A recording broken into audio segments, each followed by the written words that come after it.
अरे यार 3 बजे फिल्म शुरू हो जाएगी, तू क्या कर रही है? बस मुझे 5 मिनट दे, मैं अभी साड़ी बदल कर आती हूँ। अरे बहू, तू अचानक कहाँ जा रही है? तेरी सास तुझे आवाज दे रही है। अरे छोड़ ना, ये बुढ़िया कभी नहीं सुधरेगी। क्या हुआ माँ जी? मैंने आपको कितनी बार मना किया है कि मुझे जाते हुए टोका मत कीजिए। मैं फिल्म देखने जा रही हूँ। तू अभी चली जाएगी तो मेरे लिए खाना कौन बनाएगा बहू? सुबह से भूखी बैठी हूँ। अरे माँ जी, आप कौन सा घर का काम करती हो जो आपको भूख लगी है? अच्छा, मुझे देर हो रही है, चलना रीटा।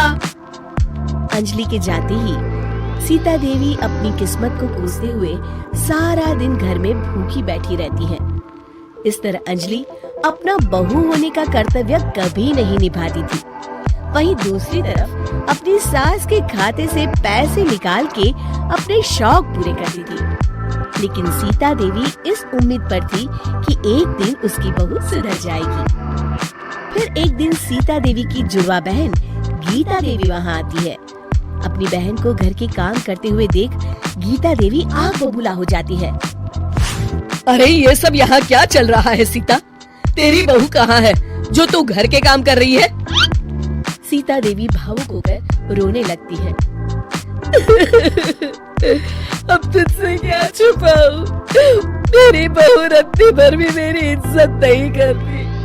मजबूरी में मुझे घर के सारे काम करने पड़ते हैं। वो तो बस सारा दिन अपनी सहेली के साथ सैर सपाटा करने में लगी रहती है। अच्छा, तो उस चिड़िया के पर निकल आए हैं। तू चिंता मत कर, मैं ऐसी कई बिगड़ैल बहुओं को ठीक कर चुकी हूँ। अब मैं इस चुड़ैल से निपटूंगी। तू कुछ दिनों के लिए मेरे घर चली जा, मेरी बहू तेरी अच्छी देखभाल करेगी। फिर दोनों बहनें आपस में साड़ियाँ बदल लेती हैं और सीता देवी अपनी बहन के घर चली जाती हैं। देर रात अंजलि जब घर आती है तो अपने कमरे का नजारा देख उसकी आंखें फटी की फटी रह जाती है। हे राम, मेरे कमरे का एसी कहाँ चला गया? और मेरा 56 इंच का एलईडी टीवी कौन ले गया? अंजलि तहस के साथ अपनी सास के कमरे में जाती है। तभी वो देखती है कि उसके कमरे का एसी और टीवी उसकी सास के कमरे में लगा है और गीता देवी आराम से एसी की हवा खाते हुए सास बहू सीरियल का मजा ले रही है। अच्छा, तो ये सब इस बुढ़िया की कारस्तानी है। अभी इसे बताती हूँ। ये सब क्या है माँ जी? आपकी हिम्मत कैसे हुई मेरे सामान को हाथ लगाने की? क्यों बहू, ये सारा सामान तूने तेरे पिताजी के पैसों से खरीदा है क्या? हैं? लगता है तू भूल गई कि ये सारा सामान मेरे पैसों से आया है, इसलिए मैं अपनी सारी चीजें अपने कमरे में उठा लाई। तुझे कोई ऐतराज है? चल जा यहाँ से, सीरियल का मजा किरकिरा मत कर। गीता की बातों का कोई जवाब नहीं बनता देख अंजलि अपने दांत पीस कर रह जाती है। अगले दिन रीटा और अंजलि शॉपिंग पे जाने की तैयारी करती है।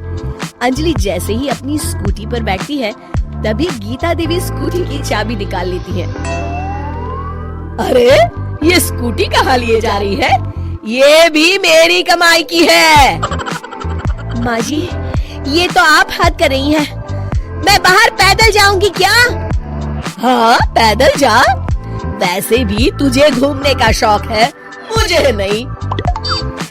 देखिए माँ जी, इस तरह मेरी सहेली के सामने मेरी बेइज्जती करके आप ठीक नहीं कर रही हैं।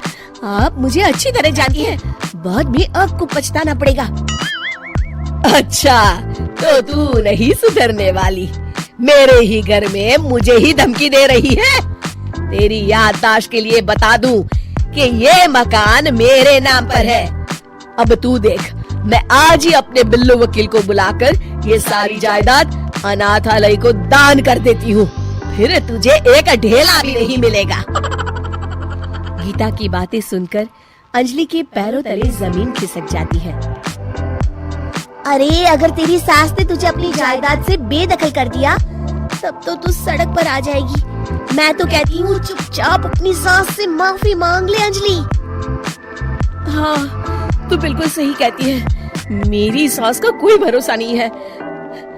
अरे नहीं नहीं माँ जी, ऐसा गजब मत करिए। आज के बाद मैं आपको कोई तकलीफ नहीं दूंगी और घर के सारे काम ना मैं ही कर लूंगी। मैं आपको एक अच्छी बहू बनकर दिखाऊंगी। कुछ दिनों के बाद, ये लीजिए माँ जी, आराम से गाजर का हलवा खाइए। खुशबू तो बहुत अच्छी है। हाँ माँ जी, वैसे मैंने सब काम कर लिया है, तो मैं आपके पैर दबा दूं? आप आराम से हलवा खाइए। इस तरह गीता देवी अंजलि को सही रास्ते पर ले आती है और सीता देवी वापस अपने घर में आकर रहने लगती है।